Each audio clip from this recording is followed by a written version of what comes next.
बात उन दिनों की है जब सुमित ने कई वर्षों के बाद अपने भविष्य को संवारने के लिए कानून की पढ़ाई करनी चाहिए और बिना वक्त गंवाए उसने अपना दाखिला पूर्णिया के सुप्रसिद्ध महाविद्यालय बृजमोहन ठाकुर लॉ कॉलेज पूर्णिया में करवा लिया। कंधे पे दो छोटी बहनों के भविष्य की जिम्मेवारी और पिता के अक्सर बीमार रहने की वजह से कम उम्र में ही वक्त ने जिंदगी के वो अनुभव जोड़ दिए जो सुमित को कम उम्र में ही एक अनुभवी, समझदार एवं परिपक्व इंसान बना दिया। कुछ कर गुजरने की चाहत और दिल में ढेर सारे सपने का बोझ लिए निकल पड़ा सुमित अपने घर से अपने मंजिल की ओर। वर्षों बाद किसी कॉलेज में क्लास करने की अनुभूति ऐसी मानो किसी ने गर्मी में कोल्ड ड्रिंक पिला दिया हो। वह जोशीले कदम कॉलेज प्रांगण में कभी कक्षा तो कभी खेल के मैदान के बीच खड़े वो आम के पेड़ की छाया के नीचे रुक जाया करती। सुमित था तो जूनियर, लेकिन उसके अनुभव और परिपक्वता से सीनियर छात्र भी उसके सामने जूनियर लगते। हर कॉलेज की तरह यहाँ भी सीनियर छात्र जूनियर की रैगिंग करने से बाज नहीं आते थे और उसमें सुमित को तो महारत हासिल थी। और इसी दौरान वो दिन भी आ गया जिसने सुमित की ज़िंदगी बदल दी। कॉलेज का पहला दिन सुमित अपने सीनियर दोस्तों के साथ कॉलेज के बरामदे में बैठा है, तभी एक छात्रा की एंट्री होती है और सुमित के इशारे से उस लड़की से कहता है कि ए लड़की किधर जा रही है, पहले गाना फिर क्लास के अंदर जाना। ओके। लड़की बिना वक्त गवाए गाना गा देती है। दिल तो है दिल, दिल का एतबार क्या कीजिए। सुमित हताश तुरंत अपने को संभालते हुए कहा, यह सब क्या दिल विल वाला गाना सुना रही है, शास्त्रीय संगीत सुनाओ। अब वो शास्त्रीय संगीत कैसे सुनाती। फिर भी उसने कोशिश की और 2-3 बार आ करके रैगिंग से छुटकारा पाया। यह वो लड़की थी जिसने पहली बार सुमित को आश्चर्य में डाल दिया था और इसका नाम अनुरिमा था, जो सुमित के साथ ही उसके क्लास में पढ़ती थी। किसी तरह कॉलेज का पहला दिन तो बीत गया। अब अगला दिन दोपहर का वक्त, क्लास शुरू होने में आधा घंटा शेष बचा था। सुमित अपने दोस्तों के साथ बरामदे में बैठा था, तभी दुबली पतली कदकाठी, लाल ढीला सा पैजामा, पीली कुर्ती, कान में बड़ा सा झुमका, गले में ईयरफोन लटकाए, बालों को समेटते हुए सुमित की तरफ चली आ रही एक लड़की मानो उसको कच्चा चबा जाएगी। वो अपने सहपाठियों के साथ सुमित के करीब ऐसे पहुंची जैसे पुलिस ने रेड मारी हो। सुमित और उसके मित्र आश्चर्य और भयभीत होकर उठकर खड़े हो जाते हैं। और वह लड़की, क्या मजाक बना के रखे हो, पूरे कॉलेज की रैगिंग का ठेका लेके रखे हो, समझ क्या रखा है खुद को, हाँ। सुमित को ऐसा लगा जैसे किसी ने कान में जोर की सीटी बजा दी हो और दिमाग सन सा हो गया हो। हताश सा सुमित सिर्फ बिना कुछ कहे उसकी बातों को सुन रहा था। वो कुछ सेकंड चुप होती और पुनः अपने होठों से शब्दों के बांध चलाती जो सुमित के दिल दिमाग दोनों को चीरते जा रहे थे। सहपाठी होकर अपने ही सहपाठी की रैगिंग लेते हो, अधिक उम्र में पढ़ाई शुरू किए हो या कई दफ़ा एक ही क्लास में फेल हुए हो, हाँ। आइंदा ऐसा कुछ ना हो, शिकायत सीधा प्रिंसिपल साहब से ही हो जाएगी, समझे। फिर वो जिस तरह आई उस तरह वापस चली गई और अपनी सहेलियों के काफिले के साथ। यह लड़की कोई और नहीं, उस अनुरिमा की बड़ी बहन निम्मी थी, जो इसी शहर पूर्णिया में रहकर प्रतियोगिता परीक्षाओं की तैयारी कर रही थी। निम्मी के जाने के बाद सुमित खुद को संभालते हुए थोड़ा वर्तमान में आया। निम्मी और अनुरिमा दोनों बहन बिहार के सीवान जिले के रहने वाली थी और पूर्णिया में एक निजी हॉस्टल में रहकर पढ़ाई कर रही थी। निम्मी प्रतियोगिता परीक्षा की तैयारी कर रही थी और अनुरिमा लॉ की पढ़ाई कर रही थी। इस घटना के अगले दिन अनुरिमा ने निम्मी को सुमित के बारे में बताया कि उसने कुछ मजबूरियों के कारण कई वर्षों तक पढ़ाई छोड़ दी थी। पिता अक्सर बीमार रहते हैं। घर का बड़ा लड़का होने के कारण अपने से छोटी 2 बहनों की जिम्मेदारी भी इसके कंधे पे है। बहन को अच्छे स्कूल में पढ़ाना और उसे एक अच्छा माहौल देने का प्रयास करता रहता है सुमित। बीते कई सालों से उसने कभी दशहरा दिवाली में खुद के लिए कुछ नहीं लिया, लेकिन बहनों को उसके पसंद के कपड़े जरूर दिए। कम वक्त में इतनी सारी जिम्मेदारियों का बोझ लिए वह सबकी मदद बिना किसी स्वार्थ के करता रहता है। सुमित जो दिखता है असल में वो ऐसा नहीं। अनुरिमा सुमित के बारे में निरंतर कहती जा रही थी और निम्मी उसकी बातों को सुनकर अपने किए पर शर्मिंदगी महसूस कर रही थी। निम्मी को अपने किए पर पछतावा था, तभी तो अनुरिमा की बातें सुनकर उसकी आंखों से आंसू छलक गए। लेकिन सुमित के बारे में अनुरिमा की जुबानी अब भी जारी थी। तभी निम्मी बोली, अब बस कर पगली, कितना रुलाएगी। देख कटोरा भर गया, जा बाहर फेंक आ। अगले दिन निम्मी सुमित से अपने किए पे माफ़ी मांगने कॉलेज पहुंची। सुमित अपने दोस्तों के साथ कॉलेज के कैंटीन में बैठा था। तभी निम्मी उसके सामने आकर खड़ी हो गई। सुमित ने चौंकते हुए कहा, तुम अब क्या किया मैंने। निम्मी, देखो सुमित, उस दिन गुस्से में मैंने बहुत कुछ उल्टा पुल्टा बोल दिया था, उसके लिए माफ़ी मांगती हूँ। सुमित ने चाय की प्याली निम्मी की ओर बढ़ाते हुए कहा, दरअसल उस दिन मैंने कुछ सुना ही नहीं। मेरा सारा ध्यान तुम्हारे कान के ईयरिंग पे था। तुम कब क्या बोल दी मैंने ना समझा ना सुना। इस तरह दोनों के बीच बातचीत होने लगी। फिर जाते जाते दोनों के बीच फ़ोन नंबर भी शेयर हुए। उस दिन रात 11 बजे सुमित के फ़ोन में एक व्हाट्सएप आता है। हाय मैसेज निम्मी का था और फिर बातें आगे होती गई और दोनों शब्दों और वाक्यों का आदान प्रदान करने लगे। वक्त बीतता गया। उनकी बातें व्हाट्सएप से शुरू होकर अब मुलाकात में बदल गई, पता नहीं चला। फिर हर रोज़ ढेर सारी बातें और चंद मुलाकातों का सिलसिला चलता गया। शायद अब इनकी दोस्ती बहुत गहरी हो चुकी थी, जिसका अंदाज़ा शायद इनको भी नहीं था कि वो अब दोस्त नहीं रहे। हर रोज़ निम्मी अपनी कोचिंग क्लास के ख़त्म होने के बाद पूर्णिया के एकमात्र स्टेडियम में संध्या 6 बजे पहुंच जाती और सुमित के इंतज़ार में स्टेडियम की सीढ़ी पर बैठी रहती।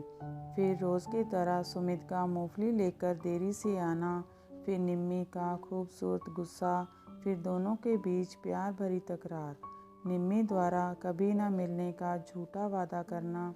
इस तरह वक्त बीतता गया। कई सारे बदलाव हुए, बदली नहीं तो इन दोनों की दोस्ती, इनका साथ, इनका मिलने का वो खूबसूरत स्थान। वक्त के साथ इनके रिश्ते की गहराई और भी गहरी होती गई। फिर आया वह वक्त जब कॉलेज में अनुरिमा और सुमित की पढ़ाई के पूरे 5 साल पूरे हो गए और कॉलेज प्रशासन द्वारा इस सेशन के सभी छात्र छात्राओं के लिए विदाई समारोह आयोजित की गई। कॉलेज से विदाई का वो पल कितना कठिन होता है, शायद इसका अंदाज़ा लगाना मुश्किल है। वक्त ने मानो सब कुछ रोक दिया हो। खैर, सारा खेल वक्त का ही था और वक्त के साथ ही विदाई समारोह का समापन होना था।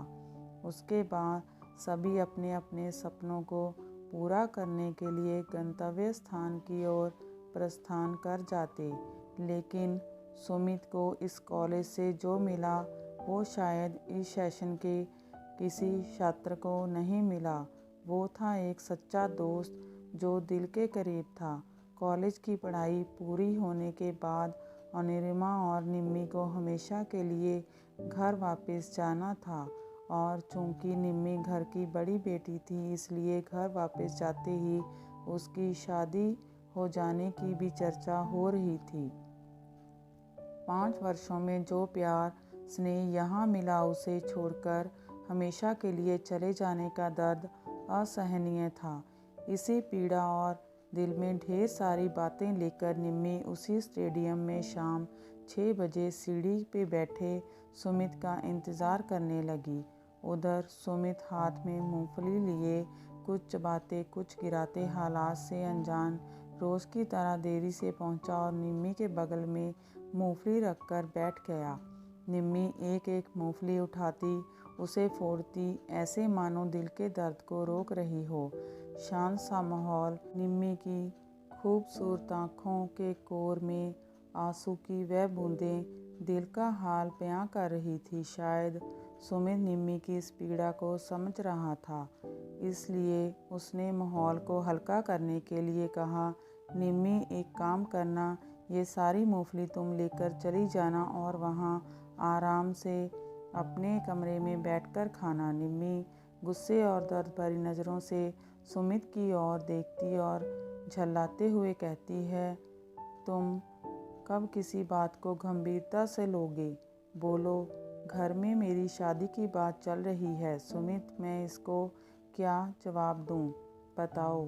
तुम इस तरह बेपरवाह हो जैसे कुछ हुआ ही नहीं। बताओ सुमित, मैं क्या करूं?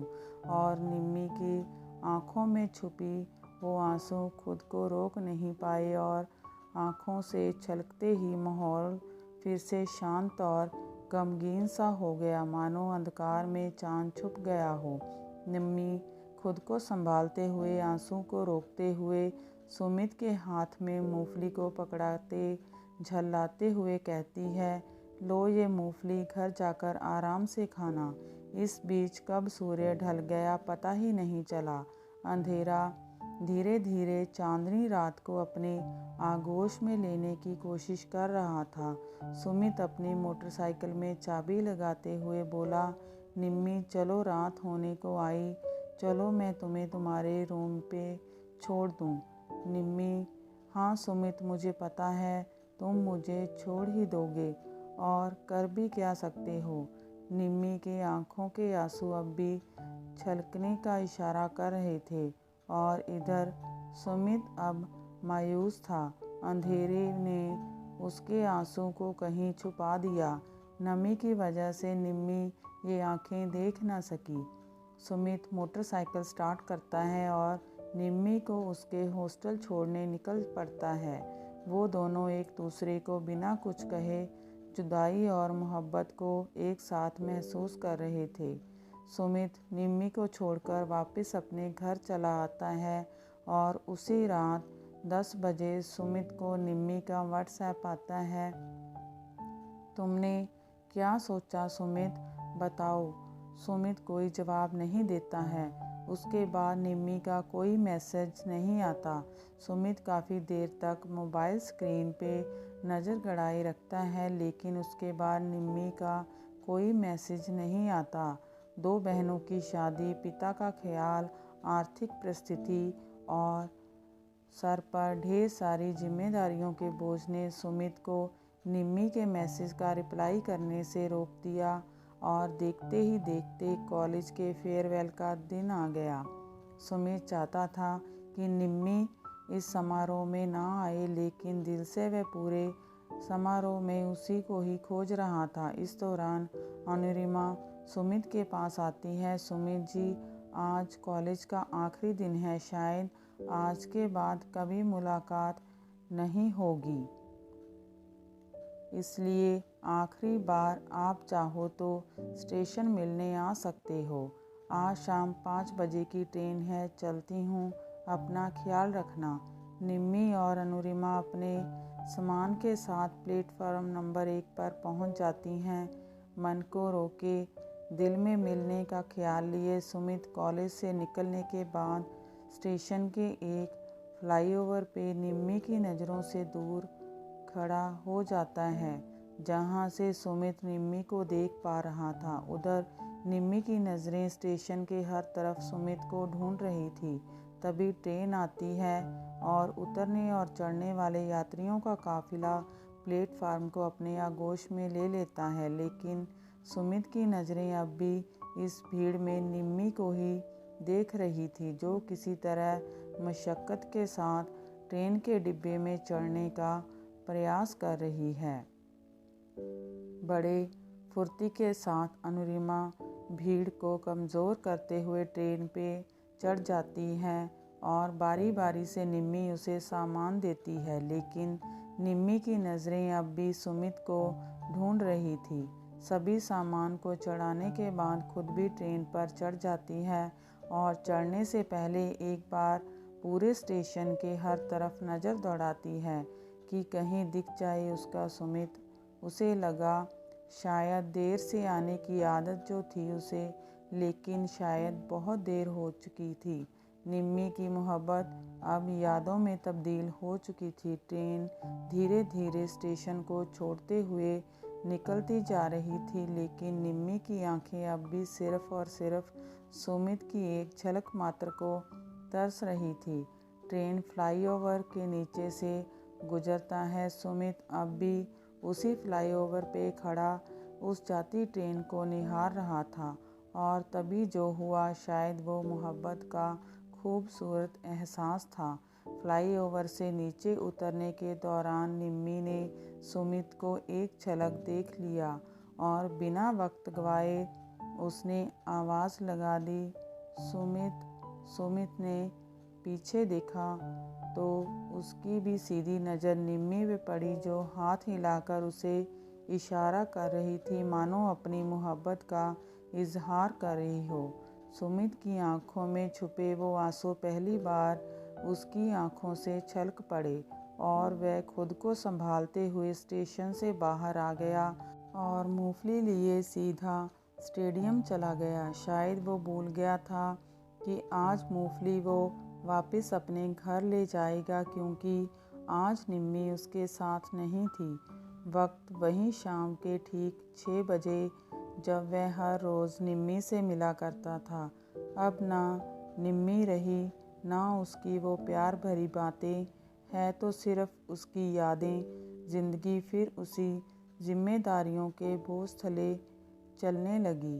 वक्त ने निम्मी की मोहब्बत को यादों के इतिहास में बदल दिया और सुमित ने उन यादों को हमेशा के लिए अपने दिल में दबा दिया और जीने की ख्वाहिश के लिए जीने लगा।